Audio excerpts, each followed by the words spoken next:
Un homme a ramené en cachette sa petite amie à la maison, évitant soigneusement le regard de sa mère. Il a discrètement caché Amy dans sa chambre. Mais le lendemain matin, lorsqu'il est allé lui apporter le petit déjeuner, il a été stupéfait par la scène qui s'offrait à lui. Amy s'était à nouveau transformée en poupée de bois. En réalité, après s'être douchée, elle avait accidentellement remis son collier. Il s'est précipité pour lui faire un massage cardiaque. Mais cette scène a été surprise par sa mère. Il avait du mal à imaginer que son fils puisse avoir ce genre de fétichisme bizarre. Face aux regards étranges de tout le monde, Jack a soigneusement repensé à tout ce qui s'était passé la veille. Une personne bien vivante s'était soudainement transformée en un morceau de bois froid. Le cœur lourd, Jack a ramené Amy à l'entreprise pour que ses amis examinent ce qui s'était passé.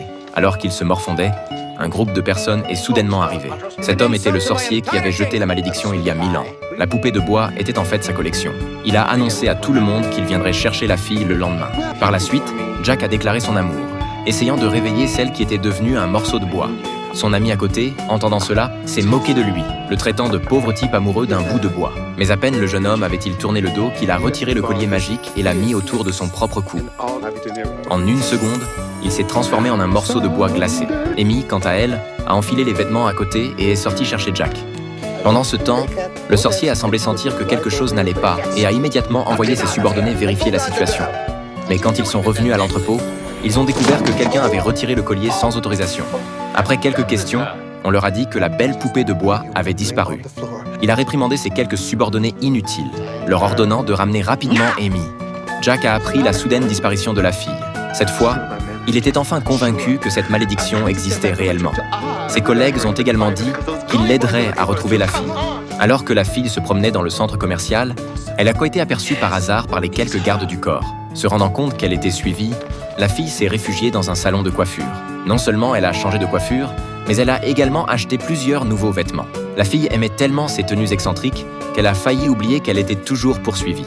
À ce moment-là, le sorcier, debout dans le grenier, a vu les deux personnes paniquer. Il a soudainement réalisé que Jack était en fait le prince d'il y a 1000 ans. Le sorcier, voulant éliminer les témoins, a immédiatement sorti son arme. Mais sa vue étant trouble à cause de son âge avancé, les deux personnes, sentant le danger, se sont précipitamment couchées. S'ensuivit alors un jeu du chat et de la souris. Pendant ce temps, Amy, occupée à faire du shopping, a également entendu l'appel de Jack. Elle a alors volé un kart et y a fait monter son bien-aimé. Pour semer leur poursuivant, ils ont foncé à toute allure dans le centre commercial. À cause d'une perte de contrôle du véhicule, ils ont même déboulé dans la rue. Le jeune homme les a poursuivis de toutes ses forces, mais a malheureusement fini par les perdre. Mais ce à quoi le jeune homme ne s'attendait absolument pas, c'était que la fille conduise le kart jusqu'à la porte de sa maison. Il s'est précipité au 2e étage, où la fille l'attendait déjà dans la chambre. Cependant, à peine avait-il discuté un moment que le sorcier est arrivé à la